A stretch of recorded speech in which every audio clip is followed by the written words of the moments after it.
الحمد لله وصلى الله وسلم على رسول الله، وبعد. نام نبينا صلى الله عليه وسلم ليلة من الليالي فيقول: نمت فرأيتني في الجنة فسمعت صوت قارئ يقرأ، يعني صوت عذب جميل، فقلت: من هذا؟ فقالوا: هذا حارثة بن النعمان رضي الله عنه وارضاه. فقال رسول الله صلى الله عليه وسلم: كذلك البر، كذلك البر، وكان أبر الناس بأمه. أصحاب البر حديثهم عذب، وأصواتهم شجية، أخلاقهم عالية، ابتسامتهم خلابة، بورك لهم في أموالهم وفي أنفسهم وفي ذرياتهم، فتجد أن البركة لا تنفك عنهم. ذلك سر من أسرار الله يودعه الله عز وجل في أصحاب البر.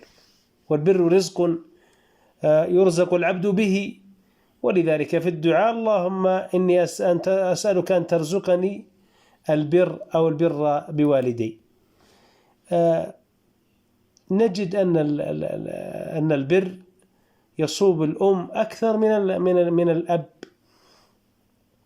وتجد أن الإسلام حث على هذا الأمر لعلم الله سبحانه وتعالى بحاجة الأم إلى الرعاية وإلى القيام بالشؤون. يقول النبي صلى الله عليه وسلم حينما سئل في حديث أبي هريرة: من أحق الناس بحسن صحابتي؟ قال: أمك.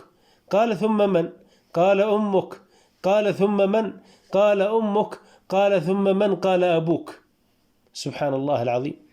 يسأله يقول: من أحق الناس بحسن صحبتي، أن أصحبه في هذه الحياة؟ قال: أمك 3 مرات، بمعنى أن الصديق الذي نحرص على صحبته وعلى المشي معه ربما نسير مع أصدقائنا يوميا، بل بعضهم ربما ما يغيب عن أصدقائه 2 3 ساعات وينسى والده ووالدته. إن أعظم البر حسن الصحبة، أن يكون هذا الابن صاحبا لوالدته وصاحبا لوالده، لا ينفك عنهم، أينما ذهبوا أينما حلوا وارتحلوا تجده قريبا منهم. فمن وفق لمثل هذا الأمر فقد وفق لأمر عظيم، نسأل الله من واسع فضله. يقول عمر بن الخطاب في قصة عظيمة جدا يتأثر بها العبد وتهفو لها القلوب، قصة أويس الذي ذكرها النبي صلى الله عليه وسلم وهو من أهل اليمن.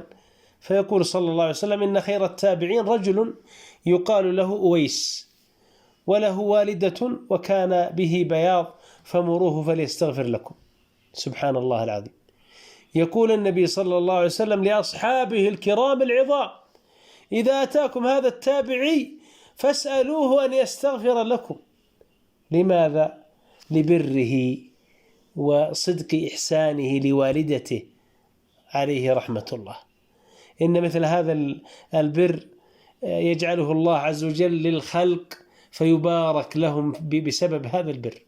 وأنا أجدد العهد بحسن الصحبة للوالدين. إن أعظم البر حسن الصحبة.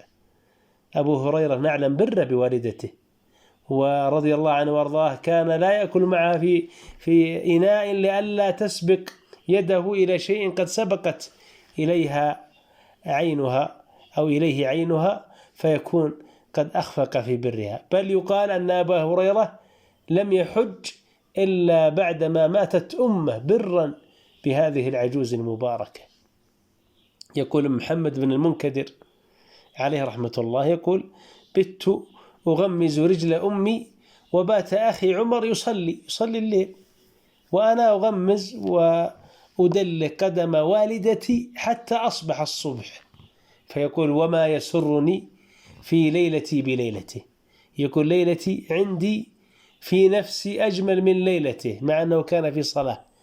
وهذا في عبادة البر.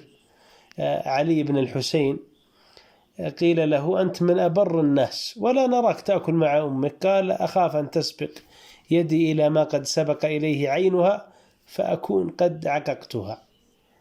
نقول أيها الأحباب: نعود إلى البر ولنعلم أن البر به بإذن الله عز وجل زوال الآفات وحلول النعم وتواكب البركات.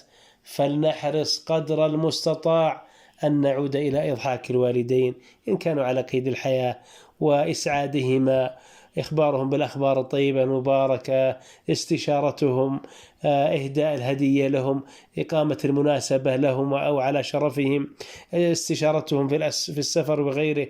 فنقول نعود إلى البر مرة أخرى من باب جميل، ثم نقول إن أعظم البر حسن الصحبة، فنصاحب الوالد والوالدة حتى يقضي الله أمرا كان مفعولا.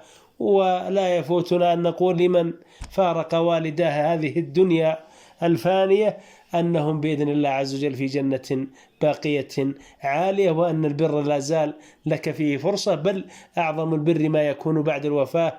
فاحرص أيها المسلم على مثل هذا العمل المبارك، رزقنا الله وإياك حسن البر وحسن الصحبة، والله أعلم، وصلى الله وسلم على نبينا محمد.